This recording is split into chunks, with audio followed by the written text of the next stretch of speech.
Hi all, welcome back to Smart Truths. Today's video is an extension of the previous video where we discussed about the golden rules of accounting. So this video aims to give more clarity on how to formulate a journal based on the golden rules that we studied in the previous video. So to get more clarity and also to make it as simple as possible, I have taken very basic, simple transactions that we see in our day-to-day lives, and we also do it on a monthly basis. So I have actually split into two categories, one being the monthly income and expense, and other is the savings that we have brought forward from the previous months and years. So the savings brought forward can be either in the form of cash or investments. So I've taken FD as an example, and monthly income and expenses can belong to different categories. So let's look into various transactions and we'll try to formulate journal to get a better clarity about the rules and how it can be implemented. So the first transaction is rent for the month of July, which is $1,500.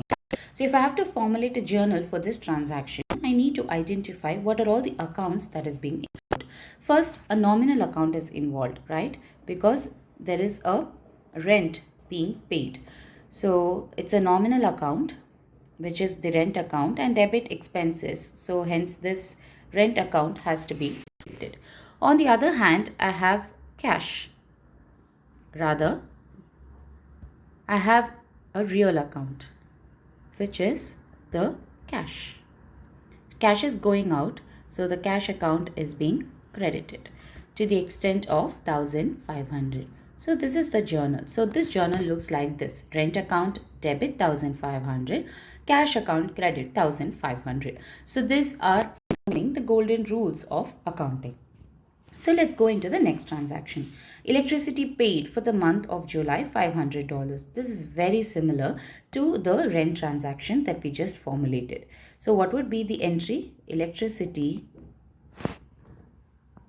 expense account debit cash, which is a real account. It's going out. So cash account will be credited to the extent of 500. So this would be the entry for electricity paid. So let's move on. Salary paid to house helper to the extent of 300. Very similar to the previous two transactions. So what we will write is salary account has been debited and cash account has been credited, which is 300. And then miscellaneous expenses 100. Very similar. Miscellaneous expense account will be debited and cash account will be credited to the extent of 100. So these are all very simple vanilla transactions which just talks about two accounts. One is the nominal account and the other is the real account, and we have applied the golden rules. So let's move on. Electricity has been paid in advance for the month of August. So what we need to note in this transaction is I'm not paying for this month, rather I'm paying in advance for the next month. So, but at the end of the day, I'm actually paying. So my real account, which is my cash account, is going out. So I have to credit cash account. On the other hand, I've actually incurred an expense, right? But then it does not relate to this month. It relates to the next month. So I have to create an asset account called electricity paid in advance account debited, because I have paid this in advance. So what happens in the month of August? In the month of August, I will have an electricity expense, right, to the extent of 500. But this electricity expense that relates to the August month has already been paid in the month of July. So obviously cash is not going to go out now. Rather, I'm going to credit electricity paid in advance, which will be credited to the extent of 500. So if you note across these 2 months, you will see that this account, electricity paid in advance account, has been debited as well as credited. So this has been offset. So if you look at the journal entry, it's still electricity account debit and cash account credit which goes out. But then this is just happening across two different months. One is July month and the August month. But however, the net impact of this transaction remains the same as the previous transactions that we have seen.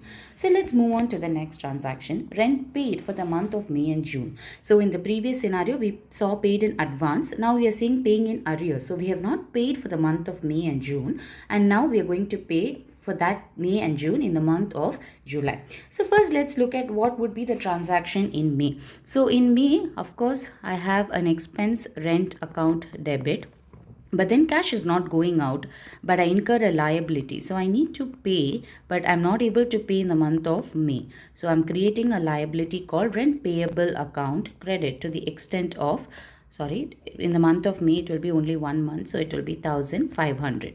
Similarly, I will pass an entry for the month of June, which is rent account debit and rent payable account credit,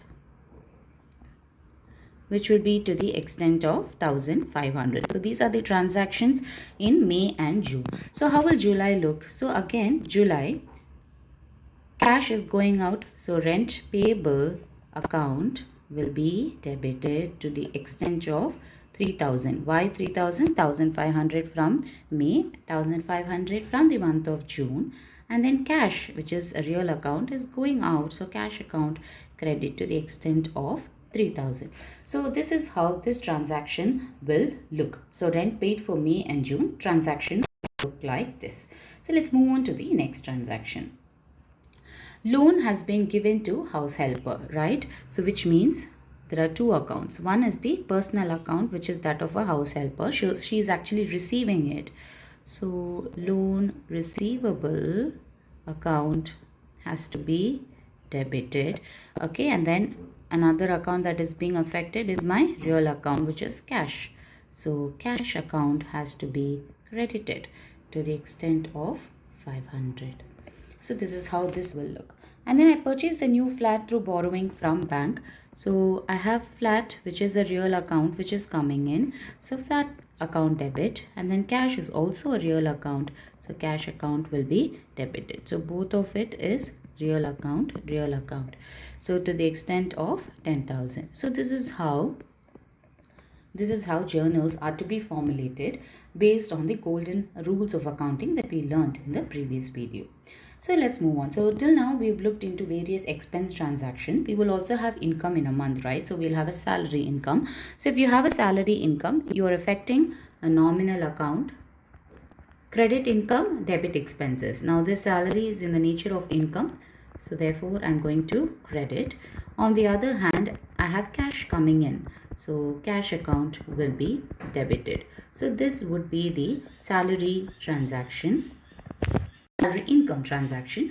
And also I have placed a fixed deposit with the bank, so which means fixed deposit is an asset for me, so it's coming in. So fixed deposit account debit, and then cash account will be credited to the extent of 2000.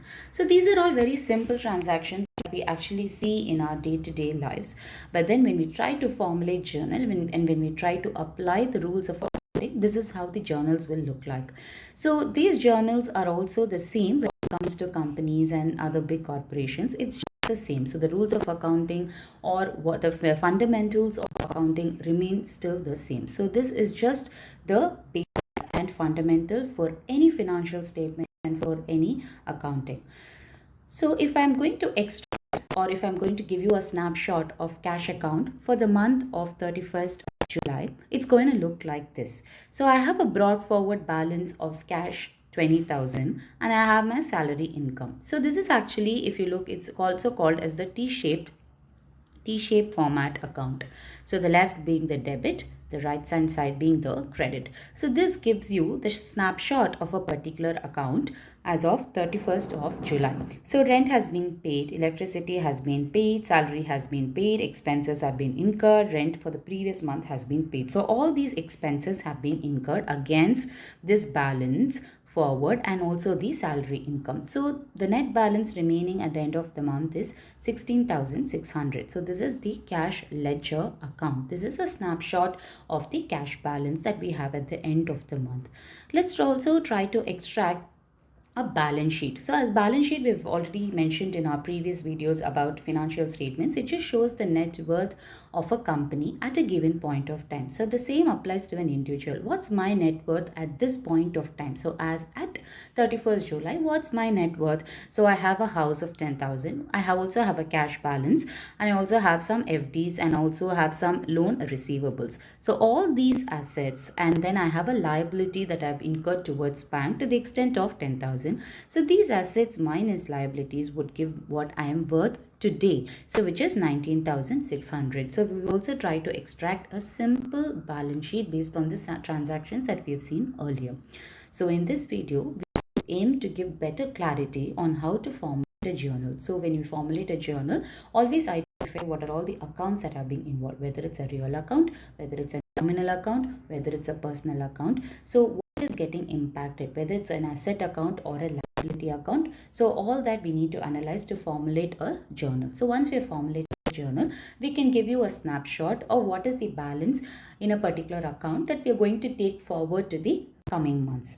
We will also try to extract and show what is the net worth. So today, if I have to liquidate, or today if I have to incur a huge amount of debt, I have this worth. So I'm worthy of this amount on this particular date. So this is what balance sheet is trying to give us.